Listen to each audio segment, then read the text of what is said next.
kung kini mga kaigsunan, kinkan kini sa sulat ni Apostol Pablo ngadto kang Timoteo. Nga diin, beside na sulat lang ni siya mga kaigsunan, pero ako ning gitaytulan of the call of urgency. Hinanali yun ng pagtawag mga kaigsunan. Ang teksto nga gibasa kaganina sa itong kaigsunan, makita diha sa ikaduhang Timoteo kapitulo 4 versikulo 9 nga nagingon, paningkamuti ang pag-ari kanako sa madali. Pagaputa mga kaigsunan. Dios na mo alabing palaan, padayon ikaw na mo kagiday o gipasalamatan iligtak na sa kautuhon. Hinaot Ginoo nga aniya, andam na kami sa pagpamati sa imong mga mensahe.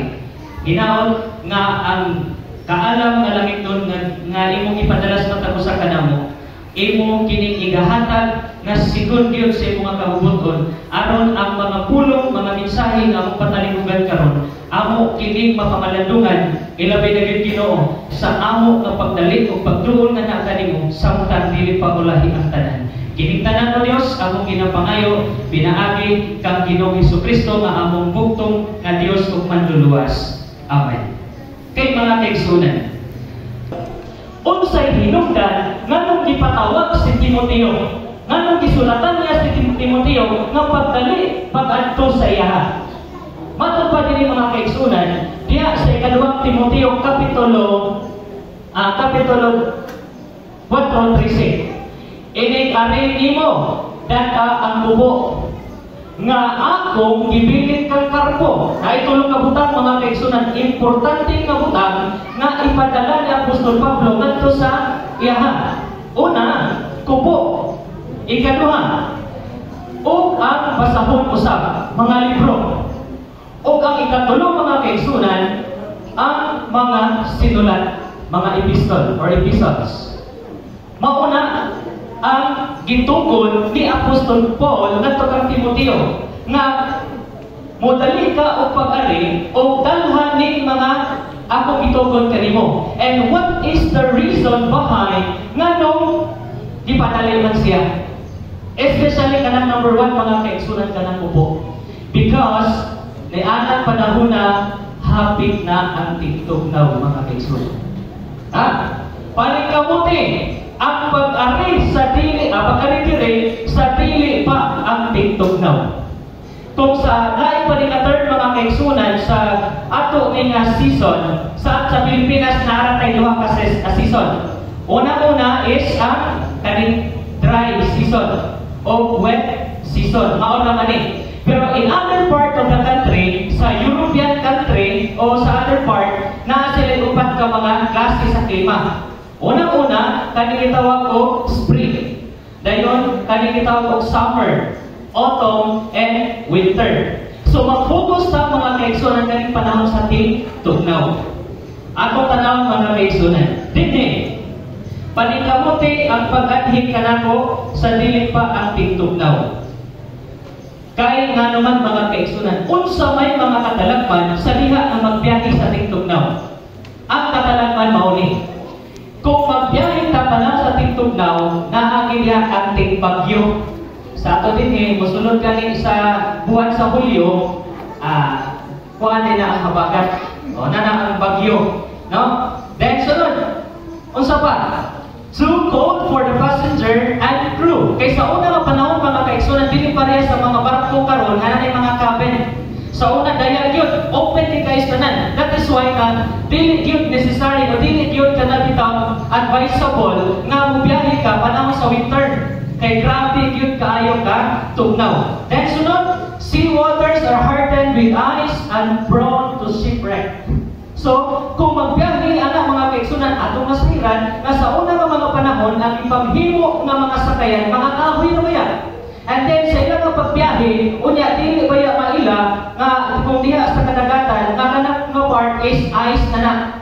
O madumog sila ngadto mga kaigsunan, may tendency maguba ang ilahang barko nga isakyan o sakayan.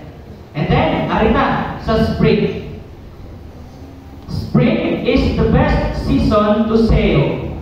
Why? Because in a spring, abundant of fruits and flowers and the land is all green. Another, not season of storm. Then outdoor life is enjoyable.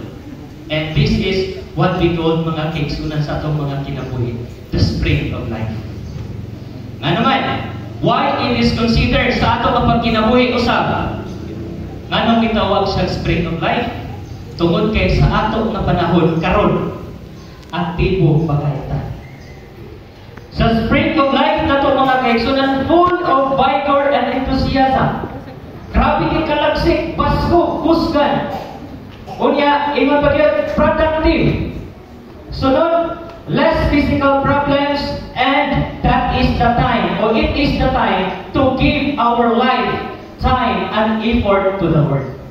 During the springtime of our life, mga kaigsunan, it is the exact reason or season to give our time, effort to God. So, arita, sa sunod, summertime. Maturing fruit.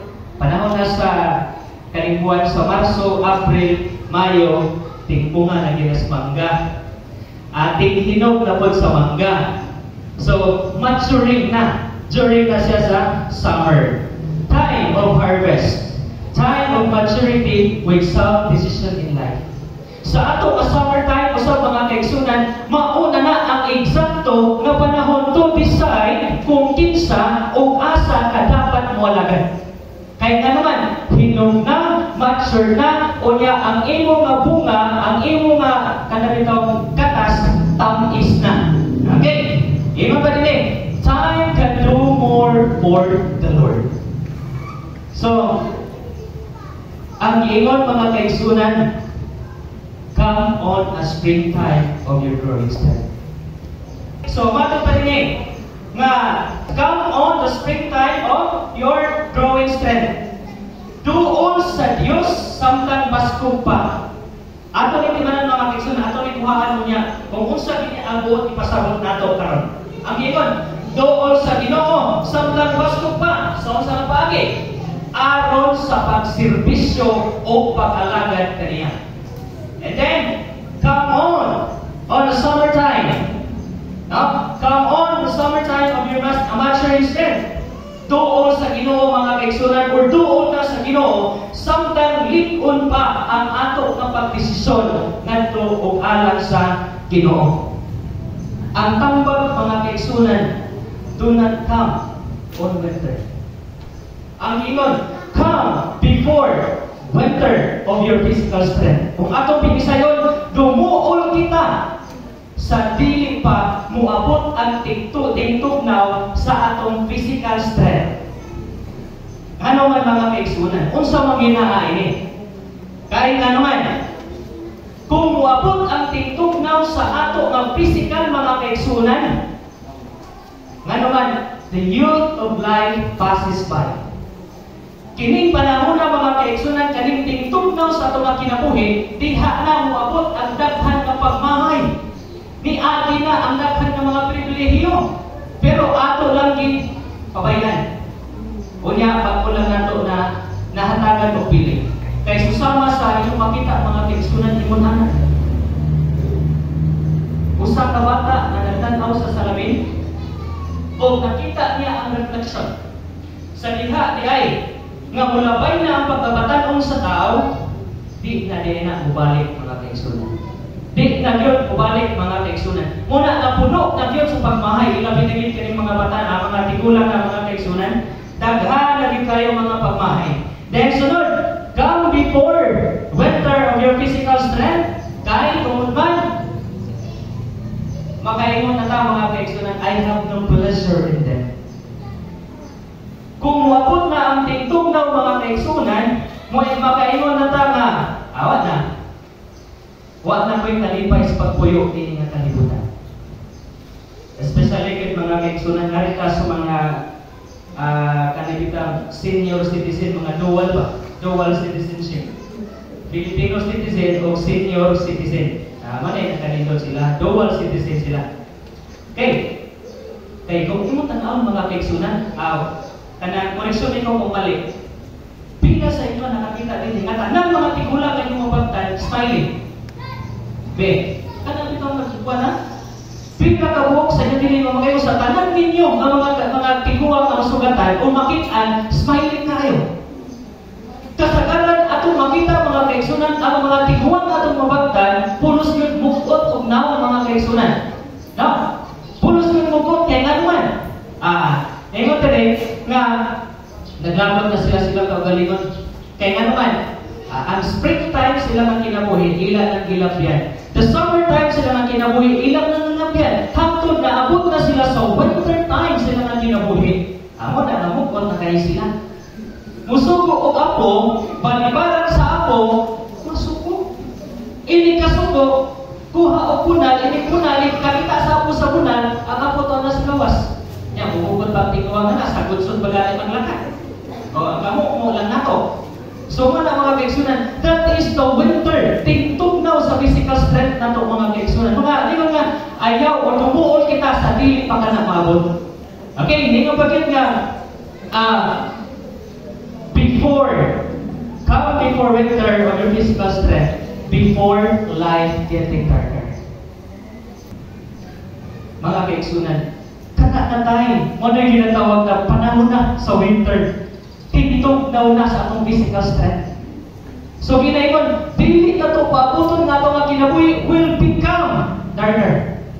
Okay? So di ko come before winter. Sunod, dili mga kaigsunan, of your mental strength. Una, physical. Sunod, narita sa mental strength.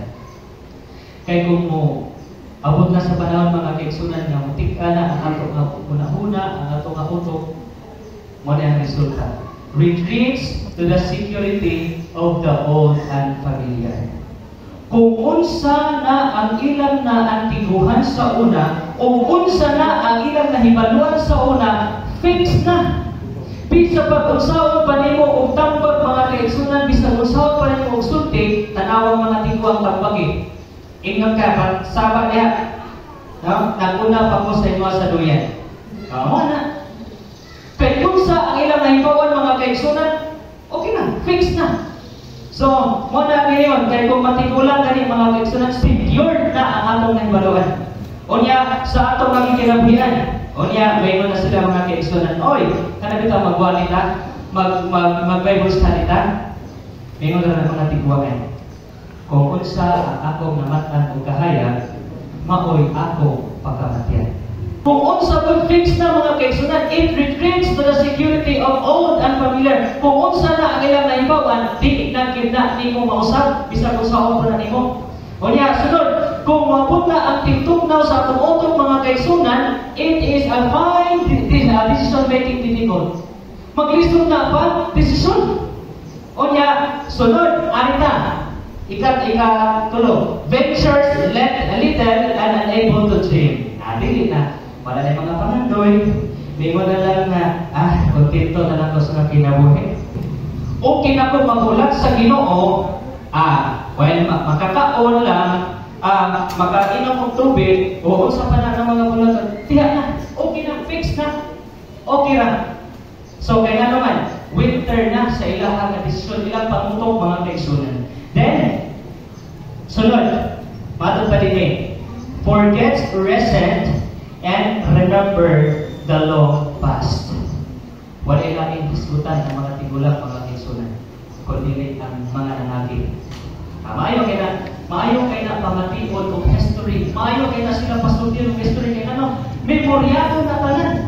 Pero wala nila i-recognize kung unsa ang mga present karon na pangkabo. So, ingon pagilin niyo mga kaigsunan ng pangtulo. Come before winter of your soul. Umari ka sa dili pa ang tingtugnaw sa atong kanan.